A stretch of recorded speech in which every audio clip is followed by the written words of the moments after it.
Hi friends, finally మేమైతే ఒక ring ఒక చైన్ తీసుకున్నాం. రింగ్ మాత్రం మమ్మీ తీసుకుంది. ఈ వీడియోలో నేను అమ్మ వాళ్ళ వాయిస్ యాడ్ చేస్తాను. లాస్ట్లో ఒక ట్విస్ట్ కనిపెట్టు.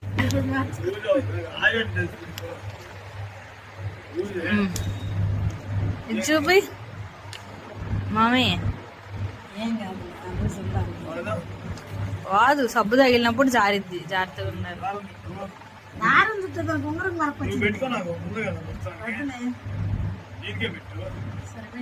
రెండు చేతులకి ఎడం చేతికి పెట్టుకోరది పెట్టుకో. ఏ ఉంగరాలు మార్చు.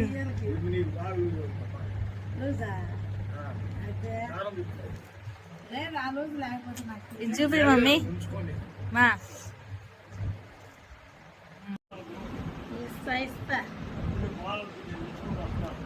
ఏంది నీకు రవసరా బొగ్గులే ఉండదు. నీకు నైట్కి ఇష్టమైతే తాగు, కష్టమైతే మానేయి. నైట్ ఒక్క పోటే. ఇప్పుడు చూసారు కదా మా మమ్మీ వాయిస్. వాళ్ళు దేని గురించి కొట్టుకుంటున్నారో తెలిస్తే కమెంట్ చేయండి. మీరు జీనియస్ అయితే.